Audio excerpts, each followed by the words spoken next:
Hello, Abigail here with the astrology and tarot energy reading for the new moon in Scorpio. This new moon is on the 20th of November at 12:46 a.m. Central Time. And this was pretty spicy. Almost everyone is included, and the planet that is not included would be Mars, is the ruler, so included not by aspect but by rulership.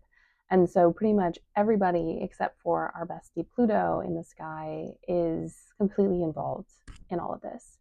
And so this is a really intense and momentous moment. It's also basically the turning point in this Mercury retrograde moment.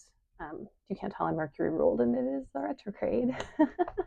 So in this Mercury retrograde moment, we have Mercury coming into a conjunction with the sun and then also the moon. And so we have a new moon and a Cazimi. And I really do think the pressure we have been feeling is going to release a bit on this new moon. I do find just in general that Cazimis tend to be a turning point in a retrograde where no, things are moving forward. We're not feeling completely free. We still have we have the station and the post retrograde shadow coming up, but it is a moment where a lot of the themes and the situations surrounding the whole retrograde start to become more clear. And so we get this very special moment when it happens in conjunction, literally, to this new moon. And this new moon is at the late degrees of Scorpio, so we're pulling in Neptune and Saturn by trine. We're in an opposition to Uranus. We're in a trine to our bestie Jupiter. And Venus, though not close, is still in the sign and, a couple of degrees away. And because Mercury is retrograding, they're also going to have a conjunction quite soon after in the next week. So everyone's kind of pulled in to this moment. Mars is not necessarily aspected at this time, except not by planet, but by a placement, the North Node. Mars is in a square to the North Node, and that square will perfect when we move into the next week. I think it's Monday of the next week. So there's a little bit of an eclipse vibe as well. It's like this moment of darkness and illumination and clarity and this kind of frustration of the way things have gone and the loss that may have happened. Mars is about severing, so maybe stuff that has ended recently or is ending. Scorpio is, traditionally ruled by Mars, but in a modern sense, it is ruled by Pluto. And so we have all these themes of death and endings and transformation and recycling, and it's coming together in this really beautiful moment with this new moon where beginning anew is possible. And we have a lot of planetary support. That trine with Saturn, that trine with Neptune. This is also, we will have the Sagittarius stuff happen, and we'll have, sextiles in Capricorn season, and squares in Sagittarius with the Sagittarius season stuff. But, this is our kind of goodbye to the trines to Neptune and Saturn that we've experienced over the past few years. Neptune much longer, but Saturn the past 2 years, we've been having these water trines. And this is that goodbye, because by the time we head into 2026, these planets will have stationed direct, and they will be headed into their not permanent, but their extended stay in Aries. And so there is this kind of cosmic endings and beginnings and possibilities and a trip to the underworld at the same time. And nothing that we thought was the way it was is. And a lot of us either were forced into a final decision by the Mercury retrograde or are coming to a conclusion about some truth or reality. We just passed, as I'm recording this, we just passed the Mars Mercury conjunction, and man, did that tear off some masks. And that is going to continue to be a theme, especially once we get in Scorpio, the real dark underside of things. Like Sagittarius has done the reveal. Scorpio is going to show us the complete and utter rot of what has been revealed and whether something is possible for the future or not. This can be a very scary time and a very upsetting time if you are holding on to things that are not meant for you, that maybe are past their expiration date.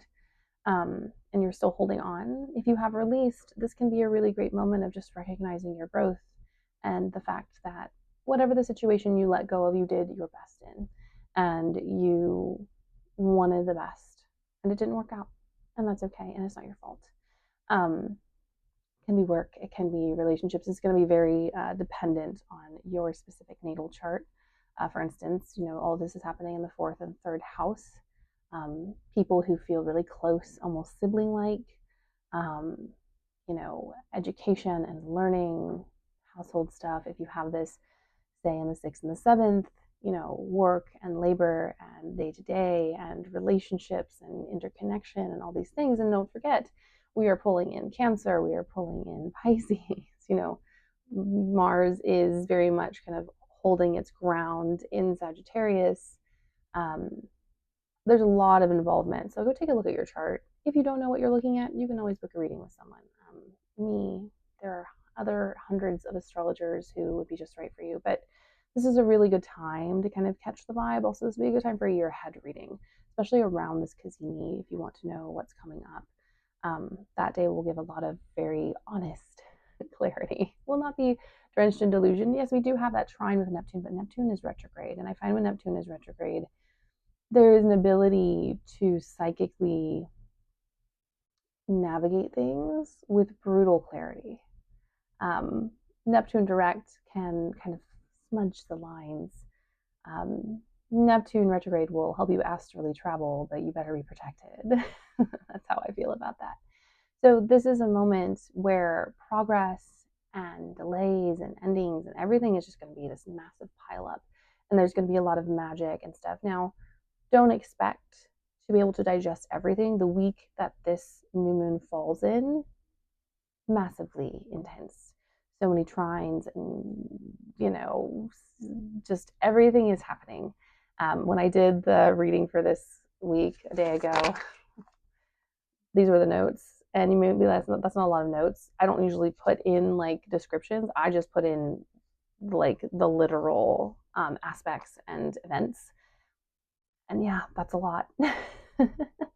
Mercury going into there, we're right after this lunation, we are going to have the sun moving into Sagittarius, just a lot of things crossing paths and moving in different directions. So my advice for this moment is to just allow yourself to experience this energy. The universe is going to bring the messages. It's going to bring what you need to know, what is important for you to understand. And I will say, kind of the quality that retrograde Cazimis have is you have an initial aha, and then when Mercury moves back, and in a little bit, when the Sun and Mercury finally meet again, because we'll have another Cazimi in like a month and a half, 2 months. Then with that second Cazimi, you're like, I finally did the entire the dot. Not just seeing the outline and going, oh, this outline could be, which is what this Cazimi will bring. And then you kind of piece it together later. So don't expect to know and understand everything, but know that you will get exactly the information you need for the situation that you're in, for the direct next steps that you have to do right now. And like I said, we have the support of Saturn, we have the support of a retrograde Jupiter. Also, just kind of looking ahead, next week, Mercury stations direct and Saturn stations direct. So we are going to be getting some release moving forward, but in this moment, it is going to feel real intense. And while we will get information and some clarity, Mercury retrograde in Scorpio can be very anxiety inducing. So just know what you know and trust that you will get what you need exactly for the next thing.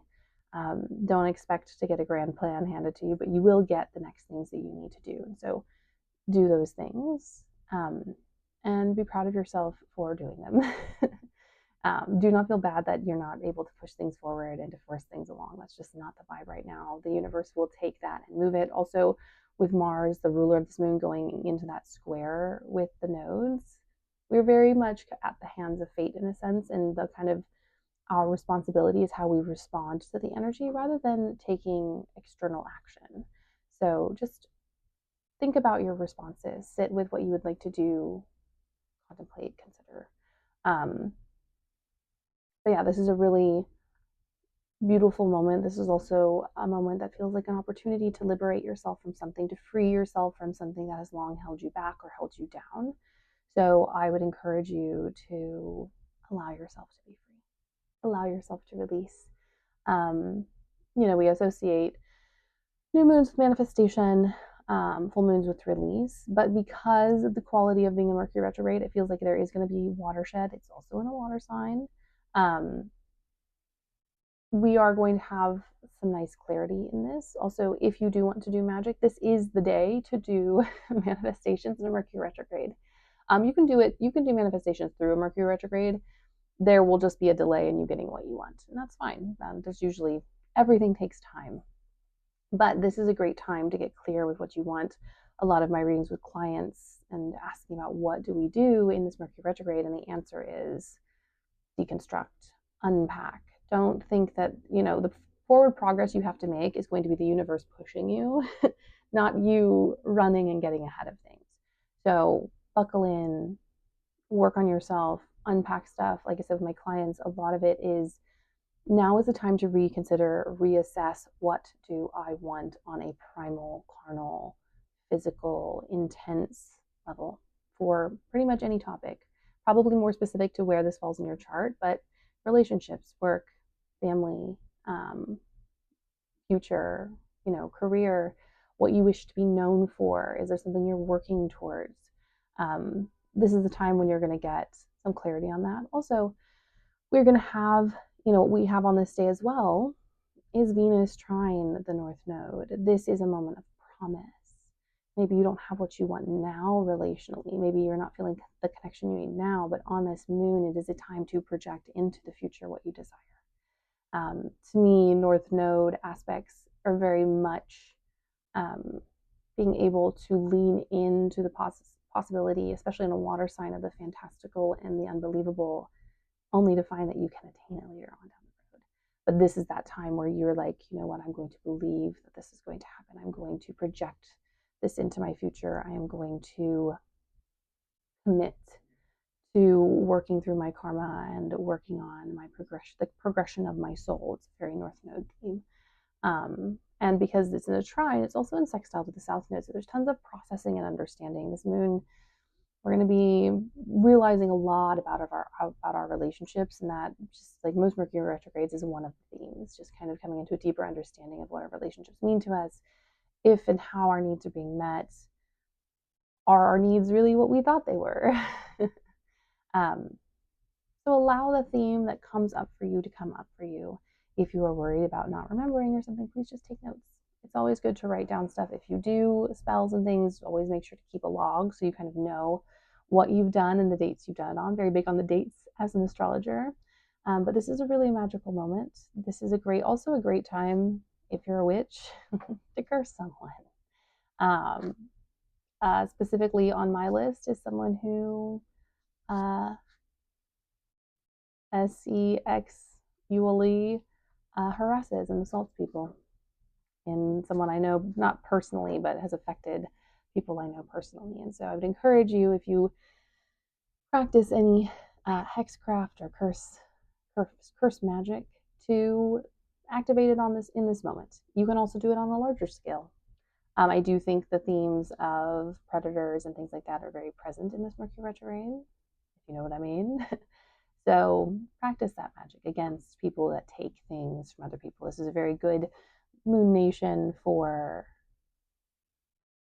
calling people to the mat who are violent and dangerous in society, specifically towards women and children in a way that is sexually predatory. So that's just a little side tip for my witches. Get some baneful magic going on this moment. That Cazimi will make things much more potent and will help with the retrograde energy. And the retrograde is already pulling back the veil, so we're just helping it along. And putting some long-term consequences in place. All right, I'm going to shuffle the cards and we're going to pull for this. But yeah, this is a really powerful moment. Participate in it the way that you feel. Some of us might be too exhausted too, and that's also fine. Light a candle, put a cup of water out. It doesn't have to be elaborate if you don't want it to be, or if you don't have the energy for it to be. Okay, nice. always love it when I pull tarot and it's almost literally the event that's happening. And this is very, very literal. Okay.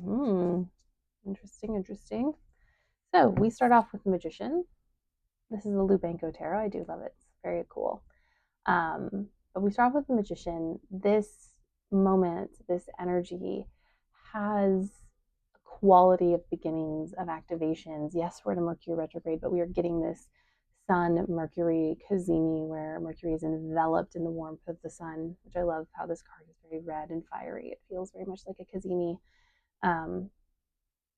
And this is a good moon for magic and for practicing your craft. And if you are someone who hasn't claimed the title of witch yet, I would encourage you to do so. Why not? I know some people don't like labels, and that's fine, but witch is a very honorable label. And it is simply kind of an overarching term for a wide collection of people with different backgrounds and beliefs and systems. So it's not quite as tight as some. But we have this. It is time to activate. It is time to start. And yeah, maybe we're not going to get to the physical, like rolling your sleeves up, elbows dirty type energy yet. But this is that initiation where we believe in something, and that starts off a chain reaction. And it's going to be very powerful and very enlightening. Oh, and now someone's vacuuming in the hall. Pardon the background noise. I'm not stopping this video. So this is a moment of activation and intensity and starting. I do find this interesting. We have the Seven of Pentacles, but that is a reminder that this is also in trine with Saturn. We are working towards something. Even if we have a new beginning, we are still building on everything from our pasts, everything that we started on prior. Nothing is a clean slate when you are a human. You may start over, but you are still a creature full of past experiences. And so this lunation, while an opportunity for something fresh and new, is also a building on the work that we have already done. And do not forget to infuse your learning and understanding and the work that you have been doing into this moment. Bring that wealth of knowledge and that labor into this moon. It will be honored. It will be reflected in the results. And part of the reason I say this is very literal, and this always happens to me when I read for new and full moons, we get the moon card, so literal. This is about our inner world. It's about the underbelly of things. It's about what goes on and the kind of underworld of feelings where some of them are real and some of them are projected and all of them are valid. And just because they're valid doesn't mean that we need to go enact them on other people. It doesn't also mean we need to enact them on ourselves, but allow your feelings to flow through and release and have a life of their own in this moon. Allow that to happen. Let there be a watershed, a rush. Cry if you need to, laugh if you need to. These lunations, all of them, regardless of what sign or the aspects, are about coming back into connection with the feeling side of things, the currents of energy and magic that run through us that we cannot see. So I encourage you to reconnect to these feelings, to these emotions, to these things during this moon. Allow yourself to be raw and exposed. Cry to your ancestors, weep to your guides, dance, venerate, laugh hysterically, laugh fully. Be whatever you need to be emotionally for this moon, because we are on a journey. We are moving forward. A lot of us, when we started out this year, did not imagine that we would be in the place we're at, whether for good or for not so great. And so recognize that this is a moment, if you have not yet pushed your ship out to shore, that ship is on its way. And you might as well just give it a little nudge to get yourself on your way. Also, I was talking about this to someone I know last night, but in manifestation, if you manifest for the best things for you, for the most aligned things for you, and there are things in your life that are not aligned, and there are things in their life who've just run their course, they don't have to be bad, just people, places, and things where it's not the growth that you need. If you are manifesting for your highest good and for your best progression, those things will pass away, and it will be hard and it will hurt. And that's very much always that Six of Swords for me, that kind of poignant pain of leaving something behind, not because it was bad necessarily, but because it is done. And that is very much an energy within this moment. And then we do have two final cards, Seven of Swords and the Hermit. The Seven of Swords is the vibe of Mercury retrograde. Not everyone is being honest with themselves. Not everyone is saying exactly how they're feeling, or they are saying how they're feeling, but they're not aware that they are being honest. They don't think people can see what's going on. Use your discernment. Not everyone has your best interest at heart. Not everyone, um, and conversely, not everyone who is lying to you. A lot of people are lying to themselves. Oftentimes this is like hidden enemies and people not telling us the truth. And yes, it can be true, but it's also those people who so deeply believe something, but it's not really the truth of who they are. And maybe this someone is you. Maybe you are still holding on to something that is no longer the truth of who you are. And then the Seven of Swords moment, you kind of have to sort through and be like, oh, I have outgrown, I have come past this, and kind of continuing on it. While it's not necessarily lying, it's still not true to me, and that's not fun. And then we have the Hermit. Oh, our little friend, the card of this year numerologically. We are all kind of on this journey in the dark, seeking truth, seeking understanding, seeking connection and a care, and recognize that we're almost through to the other side. Very exciting. We are going, I'm pretty sure, into Hanged Man year, so that should be fun. But yeah, understand that this is a part, very much Six of Swords as well, a part of kind of this overarching, bigger journey. We are almost to the light at the end of the tunnel, but we still have a few weeks left in 2025 that we need to continue our courageous journey to the light and the darkness. And that is going to be reflected in this moment. I was not going to pull this final card, but I really think, well, I'm going to pull two cards because these are very, very true. Yeah, these are the last two. We have the Empress and the Eight of Wands. The Eight of Wands always gives me eclipse energy. When I saw this card, I was like, that is Mars, square the nodes. And obviously not in the perfected square yet, but we're getting there. We'll be there on Monday. Things are going to start moving quickly. Even within the retrograde portal, it's just not you getting the stuff you want to move quickly. It's the universe speeding up the chaos of things. And then once Mercury stations, I do think there's going to be a really quick turnaround, especially for this retrograde, even through the shadow period, because we're going back over degrees with Mars conjunctions and Venus conjunctions. Those interactions are going to come back into play, not as like literal events, but as the shadow of what has come before. And so know that while it feels stalled and frustrating right now, buckle up, folks. Do that internal work. Recalibrate yourself, realign your compass so that when the go comes, you're like, I know exactly the direction I want to head. No, you're not going to know everything, but you know what point you want to focus on as you move forward. And we have the Empress. Just a reminder that all of this work, all of this energy, all of this investigation and death and transformation is, in a sense, to this Empress card. It is in the goal of this Empress card, this abundance, this security of self, this beautiful, tender, generous, loving care that is embodied in this card. Doesn't matter your gender or your identity. It is the card of someone who, regardless of the situation, believes in themselves and is rooted in a sense of knowing who they are and what they deserve and what they're capable of, both in harm and both in goodness. And so give yourself an Empress moment in this new moon. Give yourself something warm and tender and caring. Maybe it's a little treat. Maybe it's a face mask. Maybe it's saving some money, putting some aside, pulling your Empress energy and being like, I only have this many dollars, but I will take $1 and I will put it aside for later.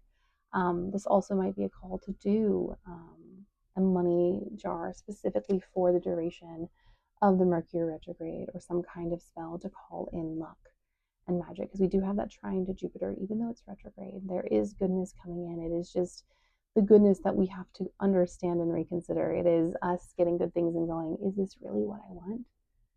And if it is, then great. And if it's not, you're like, you know what, universe, I want something else. And I think it's better for me. And I think you'll agree. Yes, this moon is about understanding and clarity and kind of realizing who we actually are rather than who we wish we were, which I think a lot of us may have, whether we know it or not. Anyways, my dears, that is my reading for this new moon. Blessed new moon in Scorpio. Please comment if you have any questions or comments below. And please like and subscribe if you enjoy my stuff. It makes me happy. Anyways,